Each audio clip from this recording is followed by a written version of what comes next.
All right, boys and girls. Sorry for like the the few errors there at the end of the last video. I'm not quite sure what was going on as I was trying to complete and then upload it, but it's got something happened there at the end. So here we are. You've watched part one, and now this is part two. In part one, we were really focusing on questioning and good readers asking questions before, during, and after reading a selection of the text. But today we're going to do something now in part two, just slightly different. We want to go back and revisit a skill that I know you've heard of in third grade, and it's called main idea.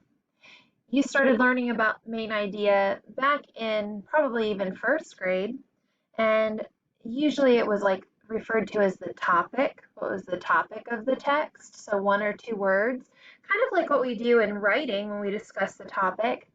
Then in third grade, you learned that main idea is really a sentence that tells what the text is mostly about.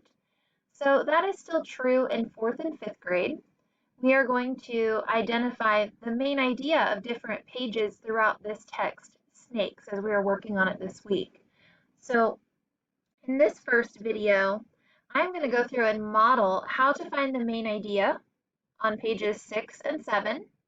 And then after this video, you will go and reread pages 10 and 11, and you will identify the main idea and supporting details from those pages in the text. So I turned back here to page 6 and 7, and I'm going to zoom in so that we can reread this text together. It says here, snakes are amazingly strong. Many muscles power their movements. Short muscles connect the bones of the spine. Longer muscles overlap each other all along the body. These muscles control how the snake's scales grip and push against the ground or a tree trunk as the snake moves forward. Snakes' bodies make S shapes as they glide along. This kind of movement also helps snakes swim. Okay. Now let's go over here to page 7. Many kinds of snakes can swim, but sea snakes are swimming champions. Their bodies and tails are flattened to push against the water as they move. Nostrils on the top of their heads make it easier for them to breathe. So there are a few key words that jumped out at me as I was reading these pages, and they were movement, moves, movement. And I read again over here, against the water as they move. So I think these two pages were really focused on how snakes move and how they swim. So if I wanted to identify the main idea of these two pages, I might say something like, this section of the text is mostly about the shape of a snake's body, allowing it to move and swim. And now I have to identify two details. You see these two boxes here? I have to identify key supporting details really that support what I've now said is the main idea. So again, I'm saying that these two pages are all about moving and swimming and how their bodies are shaped to allow that to happen.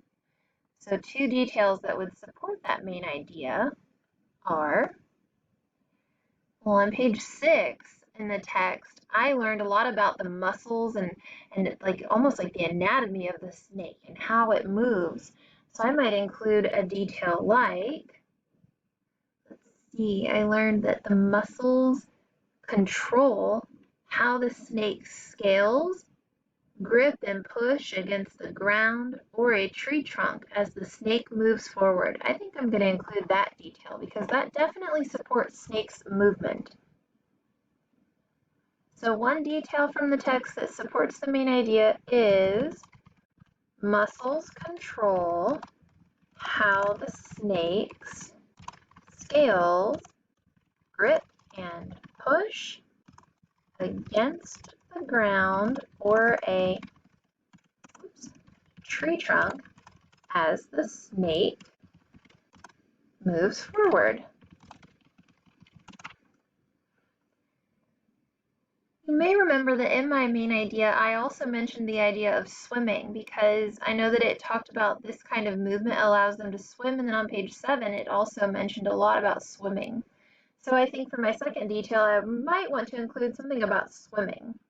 So another key supporting detail is their bodies and tails are flattened to push against the water as they move. And I learned that right over here on page 7. I'm going to highlight that detail. All right, great job identifying the main idea and key supporting details. Now that we've practiced on page 6 and 7, it's your turn. Read the directions carefully, boys and girls, but you're going to go on to pages 10 and 11 right here in the text. And you are going to focus on the main idea and 2 supporting details from these 2 pages.